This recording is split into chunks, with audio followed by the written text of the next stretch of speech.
नमस्कार मित्रांनो, सुस्वागतम. लक्ष्मीच्या पावलांनी या मालिकेच्या आजच्या भागामध्ये कला ही भांडे पुसत भांडे लावत असते आणि तिच्या हाताला थोडेसे जखम असल्यामुळे त्रास होत असतो. तेव्हा तिचे बाबा तिला विचारतात की अगं कला, तू एकटीच का निघून आली आणि ह्या दोघी कुठे गेल्या? अजून त्या दोघी का आल्या नाही? तेव्हा मात्र कलाच्या हातातून चमचा खाली पडतो आणि ती उचलतच कला बाबांना म्हणते की बाबा कसे आहे की मी तिकडे जाणार नव्हते, परंतु त्या दोघी पास ह्या घरीच विसरून गेल्या, म्हणून ते पास देण्यासाठी मी परत तिकडे गेले होते. तेव्हा कलाचे बाबा कलाला म्हणतात की तू त्या दोघींना असे एकटीला सोडून नाही येणार. तेव्हा कला म्हणते की हो, आणि कित्येक दिवसापासून तुम्हीच मला म्हटलं होतात की तू रात्रीसुद्धा काम करते. रात्री काम केल्यामुळे मला दमल्यासारखे झाले आणि म्हणून आराम करण्यासाठी मीच घरी निघून आले. पण बाबा तुम्ही काळजी करू नका, मी आई आणि ताईसोबत सोबत तिला तिकडे थांबवले आणि राकेट दादाची रिक्षासुद्धा पाठवली, त्यामुळे त्या लवकरच येतील. बाबा तुम्ही काळजी करू नका. तेव्हा बाबा हे कलाला चहा देतात आणि चहा घेतल्यानंतर कलाला खोलीमध्ये जाऊन आराम करण्यासाठी सांगतात.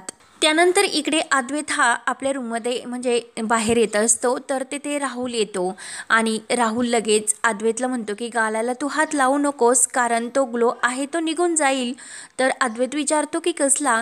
तेव्हा राहुल म्हणतो की पहिल्यांदा तू आपल्या रूममध्ये एका मुलीला घेऊन गेलास आणि ही तर ब्रेकिंग न्यूज आहे, असे बोलून राहुल जायला निघतो. तर अद्वैत त्याला धरतो आणि अरे राहुल, तिला लागले होते म्हणून तिला उचलून फक्त मी तिला आधार देत होतो, बाकी काही नाही.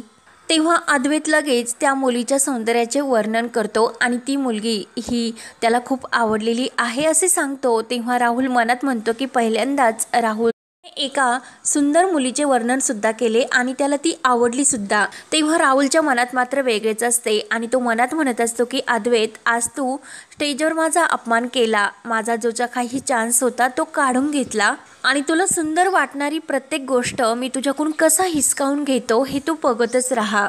आणि त्याच वेळेस अद्वैत मात्र नयनाच्या प्रेमामध्ये अखंड बुडून गेलेला असतो. त्याला नयनाबरोबर जे क्षण घालवले ते सर्व क्षण आठवतात.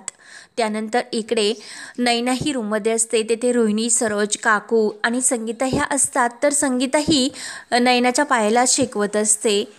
तेव्हा रोहिणी ही नयनाजवळ येते आणि मी तुला ओळखले नाही असे म्हणते. तेव्हा संगीता म्हणते की ही माझी नयनी, माझी मुलगी. तेव्हा लगेच रोहिणी म्हणत असते की मी तुम्हाला सुद्धा ओळखले नाही. तर नयना आणि संगीता एकमेकीकडे बघू लागतात. रोहिणी सर्वांसमोर म्हणत असते की खरंच आम्ही तुम्हाला नाही ओळखले, तुम्ही नेमकं कोण आहात? तेव्हा नयना ही घाबरते आणि मनात म्हणते की अद्वैतला तर मी माझ्या प्रेमाच्या जाळ्यात अडकवलेच, परंतु आता हा शेवटचा चान्स आणि आणखीन काही घोळ नको व्हायला. रोहिणी विचारत असते की नेमकं तुम्ही कोण आहात?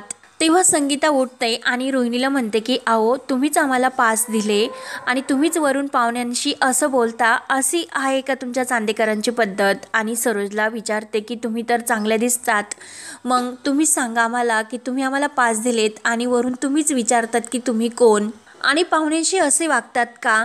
तेव्हा सरोज म्हणते की एक मिनिट, तुम्हाला नक्की आमंत्रण कोणी दिले असे विचारते. तेव्हा अद्वैतची दुसरी काकू म्हणते की बहुतेक आबांनीच पाठवले असणार यांना आमंत्रण. तेव्हा रोहिणी विचारते की आबा यांना पासेस का देतील? त्यानंतर इकडे अद्वैत, सोहम आणि श्री, राहुल हे आबा एकत्र बसलेले असतात. तर अद्वैत हा आबांना सर्वांसमोर म्हणत असतो की आपल्याला आता जो काही हा विनर आहे तो निवडावाच लागेल. ऑर्गनाईज म्हणून ते आपल्यासाठी खूप इम्पॉर्टंट आहे, त्यामुळे रिझल्ट आपल्याला जाहीर करावाच लागेल. तेव्हा अद्वैतचे काका श्री म्हणतात की अद्वैत, मला काय वाटते की ही जी काही कॉम्पिटिशन आहे ना, ड्रॉ म्हणून डिक्लेअर करून टाकावी, कारण प्रत्येक स्पर्धकाने ही स्पर्धा काही ना काही कारणामुळे अर्धवट सोडली. तेव्हा अद्वैत म्हणतो की आपल्याला बेस्ट असा डान्सर हा चूज करावाच लागेल. तेव्हा श्री काका हे आबांना विचारतात की तुमचे काय मत आहे? तेव्हा आबा सांगतात की अद्वैत जे काही सांगतो की चांदेकरांना त्यांच्या लौकिकाप्रमाणे त्यांचा दर्जा महत्त्वाचा आहे. तेव्हा सोहम लगेच अद्वैतला विचारतो की दादा, म्हणजे नक्की विनर कोण असेल रे? तेव्हा राहुल म्हणतो की अरे सोहम, असे काय विचारतो? अरे विनर ही क्लिअर आहे. आणि तो अद्वैतला म्हणतो की हो ना दादा? तेव्हा अद्वैत म्हणतो की हो नक्की.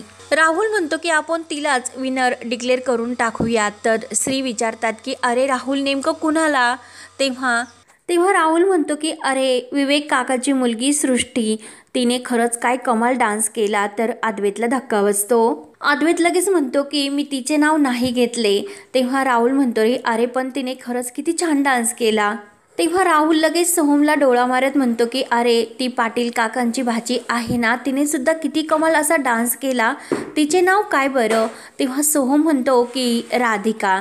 तेव्हा अद्वैत मात्र नाराज होतो, कारण त्याला विनर हे नयनालाच बनवायचे असते. तेव्हा सोहम लगेच मुद्दाम म्हणतो की खरंच राधिकाने सुद्धा खूप सुंदर असा डान्स केला आणि ती खूप सुंदर असे कॅन्डिडेट आहे. तेव्हा अद्वैत म्हणतो आणि ती बेस्ट डान्सर आहे असे मुद्दाम म्हणतो. तेव्हा मात्र राहुल मनात खुश होतो आणि अद्वैत तुझ्या मनात नेमकं काय चालू आहे ते मला चांगले समजलेले तर आहेच, फक्त तुझ्या तोंडातून मला ते ऐकायचे. म्हणून नयनाचे नाव लगेच अद्वैतच्या तोंडातून कसे निघते याचीच राहुल वाट बघत असतो. तेव्हा श्री काका विचारतात की अरे अद्वैत पण निवडायचे विनर तरी कोणाला. तेव्हा लगेच अद्वैतला नयना जे डान्स केल्याचे क्षण त्याला आठवतात आणि एक आहे असे सर्वांसमोर सांगतो. त्यानंतर इकडे रोहिणी नयना आणि संगीताला विचारत असते की तुम्हालाच माहिती असेल की तुम्हाला हे पास नक्की कोणी पाठवले. तेव्हा संगीता म्हणते की म्हणजे मी तुम्हाला काही खोटं वगैरे सांगते का. तेव्हा अद्वैतची दुसरी काकू म्हणते की नाही जाऊन द्या, आपण त्यांना चहा पाण्याचे विचारूयात. तर संगीता लगेच एका सोफ्यावर जाऊन बसते आणि इकडेच चहा घेऊन या अशी त्यांना ऑर्डर सोडते. तेव्हा काकू म्हणतात की तुम्ही येथे बसा आणि तुम्हाला अजून काही लागले तर सांगा. तेव्हा संगीता म्हणते की अहो जा, चालूच राहणार ह्या सर्व गोष्टी. तेव्हा सरोज विचारते की चालूच राहणार म्हणजे तुम्हाला नेमकं काय म्हणायचे. तेव्हा संगीता म्हणते की अहो चहा येणार, मग कोल्ड्रिंक्स येणार, मग बिस्किटं वगैरे सर्व काही येतच राहणार असे मला म्हणायचे होते. तेव्हा सरोज ही संगीताकडेच बघत असते. रोहिणी मात्र मनात म्हणते की ह्या नेमकं असे विचित्र का वागतात ते समजत नाही.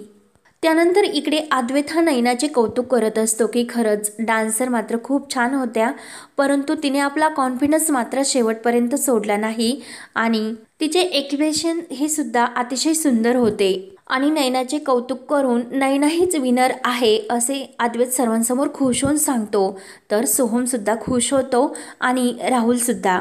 तेव्हा अद्वैत हा आबांना म्हणतो की माझ्या दृष्टीने मला नयना खरेच हीच विनर वाटते. मग आबा तुम्हाला यावर काय वाटते. तर आबा हे अद्वैतला म्हणतात या स्पर्धेचे सर्व निर्णय हे तुझ्यावर सोपवलेले आहे, त्यामुळे तू अद्वैत जो काही निर्णय घेशील तो आम्हाला मान्य असेल. तेव्हा अद्वैत मात्र खुश होतो. त्यानंतर इकडे कलाचे बाबा कलाला विचारत असतात की अगं त्या नयना आणि संगीता अजून का आले नाहीत, म्हणून त्यांची वाटच बघत असतात. तेव्हा कला म्हणते की अहो बाबा तिकडे पूजा आहे, त्यामुळे कार्यक्रमाला वेळ लागणारच आणि तुम्ही काळजी करू नका, मी त्यांना आणण्यासाठी रिक्षा पाठवलेली आहे, येतीलच ते आता. तेव्हा बाबा म्हणतात की अगं कला तिकडे तुझी आई गेली, त्यामुळे तिने जर तिकडे काही गोंधळ घालून ठेवला तर काय करणार, त्याचे टेन्शन येते. तेव्हा कला म्हणते की तुम्हाला त्याचे नाही पण मी लवकर का आले याचे टेन्शन आले बाबा, त्याचाच विचार करतात तुम्ही.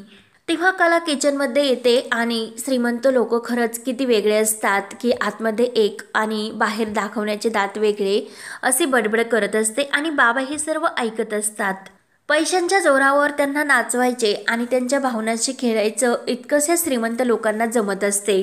कला ही बाबांना सांगत असते की मला अजून सुद्धा ती गोष्ट आठवते की प्रकाश काकांना अशाच एका श्रीमंत माणसांनी गाडीने उडवले होते आणि पैशामुळे त्यांनी त्याचा जीव सुद्धा घेतला होता आणि ही गोष्ट मी कधी विसरू शकत नाही. त्यामुळे असाच एखादा श्रीमंत माणूस जर माझ्यासमोर आला तर खरंच मला त्या माणसाची खूप चीड येते. त्यानंतर इकडे नयनाच्या पायाला चेक करण्यासाठी डॉक्टर आलेले असतात आणि ते चेक करत असतात. तर संगीता ही मोठ्या आवाज करून मस्त असा बशीने चहा पित असते. तर सरोज विचारत असते की मिसेस खरे अहो तुम्ही राहता कुठे. तेव्हा मात्र संगीताचे काही लक्ष नसते. तर नयना म्हणते की अगं मॉम त्या तुझ्याशी बोलतात. तर संगीता मात्र चहा पिण्यामध्ये मग्न असते. तेव्हा सरोज विचारते की तुम्ही राहता कुठे आणि तुम्ही काय बिझनेस करता? तर नयना आणि संगीताला धक्का बसतो आणि संगीता लगेच म्हणते की आमचा खूप मोठा असा बिझनेस आहे, सर्व फॅमिलीज बिझनेस करते. तर नयना लगेच डॉक्टरांना म्हणते की आता मला खरंच खूप वीक वाटते आणि मी आता पायावर उभी सुद्धा राहू शकते. तर डॉक्टर हे सरोजला बोलतात की आम्ही काही गोळ्या औषधं लिहून देतो आणि आता ह्या नक्की बऱ्या आहेत असे आम्हाला वाटते. तेव्हा मात्र संगीता लगेच ही सरोजचा विषय बदलते. तेव्हा डॉक्टर निघून जातात. तर नयना ही संगीताला म्हणते की मॉम, आपण सुद्धा आता निघूयात, कारण आपल्यामुळे यांचा सुद्धा सर्वांचा खूप वेळ व्हायला गेलाय. आणि नयना सरोज आणि काकू यांना थँक्यू बोलते आणि सर्वात जास्त अद्वैतला थँक्यू सांगा असे म्हणते. आणि अद्वैत चांदेकर खरंच खूप चांगले आहेत असे नयना सरोजला सांगते. तेव्हा मात्र रोहिणी मनात म्हणत असते की अद्वैत चांदेकर आजपर्यंत कुठल्याही मुलीकडे त्याने वर म्हणजे मान करून सुद्धा बघितलेले नाही आणि ह्या मुलीला उचलून तो आपल्या चक्क रूममध्ये घेऊन आलात आणि तिचीही आई. त्यामुळे हे प्रकरण काही साधे दिसत नाही. यांचा वापर करून मी काहीतरी मोठं हे गेम खेळू शकते. तर रोहिणीने हा नवीन एक प्लॅन आखलेला असतो आणि त्यासाठी यांना इथे थांबवायला पाहिजे असा रोहिणी मनात विचार करते. तर नयना आणि संगीता ह्या जायला निघतात. तर रोहिणी लगेच त्यांना थांबायचे बोलतात. तेव्हा नयना आणि संगीता थांबतात. तर रोहिणी म्हणते की आम्ही असे कसे हिला जाऊन देणार, कारण आमच्या डान्स ह्या कॉम्पिटिशनमध्ये हिने पार्टिसिपेट केलं, मग हिचा जो काही निकाल आहे तो लागेपर्यंत आम्ही हिला कसे जाऊन देणार. रोहिणी विचारते की थांबशील ना? तेव्हा संगीता लगेच खुश होऊन हो बोलते आणि रोहिणी ही ऑल द बेस्ट असे नयनाला खुश होऊन म्हणते. त्यानंतर इकडे कला ही देवीआईला हात जोडून प्रार्थना करत असते आणि देवीआईला ती म्हणते की नयनाताईला आज जे काही डान्स कॉम्पिटिशनमध्ये आहे ना ते पहिलं पारितोषिक मिळून दे, कारण काका गेल्यानंतर इतक्या दिवसातून आम्ही आईने हा आनंदाचा क्षण बघितला आणि तिच्या ह्या सर्व इच्छा देवीआई पूर्ण कर असे देवीआईला हात जोडून कला सांगत असते. त्यानंतर इकडे अद्वैत स्टेजवर येतो आणि सर्वांना अनाऊन्स करून सांगतो की देवीआईच्या या नृत्य स्पर्धेमध्ये ज्या काही स्पर्धकांनी भाग घेतलेला असतो त्यांचे सर्वांचे मनापासून तो आभार मानतो आणि जी विजेती आहे तिला मिळणार आहे की आमच्या चांदेकर फॅमिलीच्या ज्वेलर्सतर्फे जे एक हिऱ्याचं पदक आहे ते पदक. तेव्हा नयना तर संगीता खूपच खुश होतात. संगीता देवीआईला म्हणते की हे पदक माझ्या नयनीलाच मिळून दे म्हणून हात जोडते. त्यानंतर अद्वैत हा जी विजेती आहे तिच्याबद्दल सांगत असतो की तिने शेवटपर्यंत स्टेज सोडले नाही, चेहऱ्यावरचा हसू तिने सोडले नाही. तेव्हा अद्वैत सर्वांसमोर सांगतो की देवीआईच्या या उत्सवातील जी विजेती विनर आहे ती म्हणजे नयना खरे. तर नयना आणि संगीता यांना खूपच आनंद होतो आणि हा भाग येथे संपतो. पुढील भागामध्ये अद्वैत आपल्या स्वतःच्या हाताने जे काही हिऱ्याचं पेंडल असतो तो नयनाच्या गळ्यामध्ये घालतो. नयना खूपच खुश होते. सरोज मात्र अद्वैतकडे बघतच असते. त्यानंतर इकडे जेव्हा त्या सर्वजणी घरी येतात तर काजल सर्वांसमोर म्हणते की या बक्षिसाची मानकरी आहे कलाताई, म्हणून ती ते बक्षीस कलाच्या गळ्यामध्ये घालते आणि कला ही आरशासमोर उभी असते. तेव्हा मात्र काजलचे लक्ष हे नयनाच्या कानातल्याकडे जाते आणि ती विचारते की अगं नयना, तुझ्या कानातलं कुठं आहे? त्यानंतर इकडे जे नयनाने अद्वैतच्या गादीवर ते कानातलं ठेवलेले असते तर ते अद्वैतला सापडते आणि त्या कानातल्याकडेच तो बघत असतो.